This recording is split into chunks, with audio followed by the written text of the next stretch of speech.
সম্মানিত বন্ধুগণ, আপনারা বেগম জিয়ার জীবন যোদ্ধা ফাতেমাকে নিশ্চয়ই চেনেন। তো আপনারা স্ক্রিনে চোখ রাখুন, স্ক্রিনে বেশ কিছু ফটো দেখা যাবে। এই ফাতেমা ভোলার মেয়ে, 2 সন্তানের জননী, একটি ছেলে এবং একটি মেয়ে রয়েছে এই ফাতেমার বাবার নাম রফিকুল ইসলাম। তো এই ফাতেমার 2টি সন্তান যখন অতি শিশু ছিল তখন ফাতেমার স্বামী মারা যায়। তারপর যে কোনো এক মাধ্যমে এই ফাতেমা বেগম জিয়ার গৃহকর্মী হিসাবে দায়িত্ব পেয়ে গিয়েছিলেন। তারপর থেকে এই ফাতেমা নিজেকে এক অনন্য উচ্চতায় নিয়ে চলে গিয়েছে। লেখাপড়া না জানা সত্ত্বেও যে একজন মহিষী মানুষ, মহিষী নারী হওয়া যায় তার জ্বলন্ত উদাহরণ কিন্তু এই ফাতেমা। তো 2013 সালে তত্ত্বাবধায়ক প্রথা বাতিলের ওই যে আন্দোলন, সেই আন্দোলনে ম্যাডাম জিয়াকে কিন্তু বাসার থেকে বাইর হতে দেওয়া হয় না।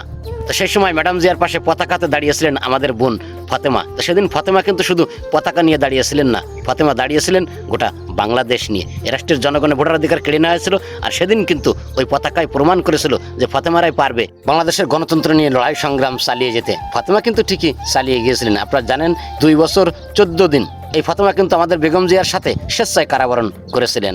শুধু এখানেই ফাতেমার জীবন কাহিনী শেষ নয়। ফাতেমা যখন ম্যাডাম জিয়ার গৃহকর্মী হিসাবে কর্মরত আছেন জানতে পারেন, তখন ফাতেমার বাবার যে ছোট্ট একটি টল দোকান ছিল, সেই দোকানে আওয়ামী লীগ যুবলীগের ওই সন্ত্রাসীরা বারবার হামলা করেছে। যেখানেই দোকান দেয় সেখানে কিন্তু দোকানটা ভেঙে চুরে চূর্ণ বিচূর্ণ করতো। আমরা 71 চ্যানেলের এক সাক্ষাৎকারে দেখেছিলাম জোরপূর্বক ফাতেমার বাবাকে মিথ্যা বলতে বাধ্য করেছিল ওই আওয়ামী সন্ত্রাসীরা। তার মানে ম্যাডাম জিয়ার একজন গৃহকর্মী, তার পরিবারও নির্যাতনের শিকার হয়েছে ওই আওয়ামী সন্ত্রাসীদের অত্যাচার দ্বারা। তারপরেও ফাতেমা কিন্তু হাল ছাড়েননি। ফাতেমা কিন্তু বেগম জিয়ার সঙ্গে রয়েই গেছেন। এই ফাতেমা কিন্তু এখন লন্ডনে রয়েছেন জনাব তারেক রহমানের বাসায়। সে যাই হোক, দুঃখজনক হলেও সত্য, এই আওয়ামী সন্ত্রাসীরা এদের রাজনীতি কতটা ঘৃণিত ছিল সেটি কিন্তু আপনারা দেখেছেন।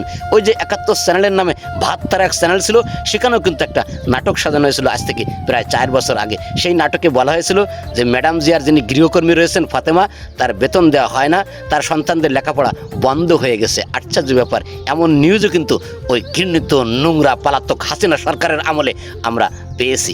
তৎকালীন সেই সময়ের 71 ভাতরা চ্যানেলের যে সাংবাদিকগুলো ছিল তারা এখন কোথায় রয়েছে? আসলে ফাতেমার পরিবার উপরে যে জুলুম নির্যাতন নিপীড়ন চালানো হয়েছে সেটি কিন্তু আমরা স্মরণ রাখি না। আমরা বাঙালি না, বড্ড বেশি আত্মভোলা। তা আসেন না আমরা এই ফাতেমার থেকে শিক্ষা নিই। এই ফাতেমা আজ নিজেকে অনন্য উচ্চতায় নিয়ে চলে গিয়েছেন। আপনারা জানেন যে বেগম জিয়ার ভক্ত রয়েছেন গোটা দেশের কোটি কোটি মানুষ, আর সেই কোটি কোটি মানুষের হৃদয়ে রয়েছে আমাদের এই বোন ফাতেমা। তাই এই ফাতেমার 2টি সন্তান রয়েছে, একটি ছেলে রয়েছে, একটি মেয়ে রয়েছে।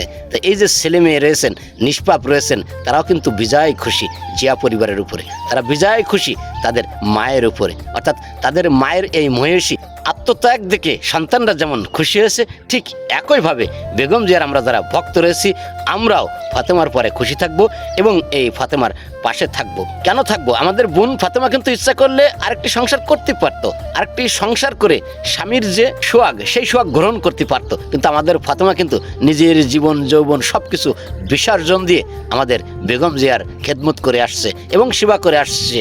আমারও যেন বেগম জিয়ার পাশে ফাতেমা থাকতে পারে, তার জন্য আমরা ফাতেমার জন্য প্রাণ খুলে দোয়া করব। পাশাপাশি বোন ফাতেমার পরিবারের যে উচ্চ মর্যাদা, সেই উচ্চ মর্যাদাকে আরও অনন্য উচ্চতায় নিয়ে যাওয়ার জন্য আমরা জিয়া পরিবারের সদস্য সব সময় ফাতেমার জন্য প্রাণ খুলে মহান রব্বুল আলামিনের কাছে দোয়া করব। এই প্রত্যাশায় আজকের মতন বিদায় নিচ্ছি। পরবর্তীতে কথা হবে অন্য কোনো বিষয়, অন্য কোনো ভিডিও নিয়ে। ততক্ষণ ভালো থাকবেন সবাই। খুদা হাফেজ। বাংলাদেশ জিন্দাবাদ, বাংলাদেশ জাতীয়তাবাদী দল বিএনপি জিন্দাবাদ, জিয়া পরিবার জিন্দাবাদ।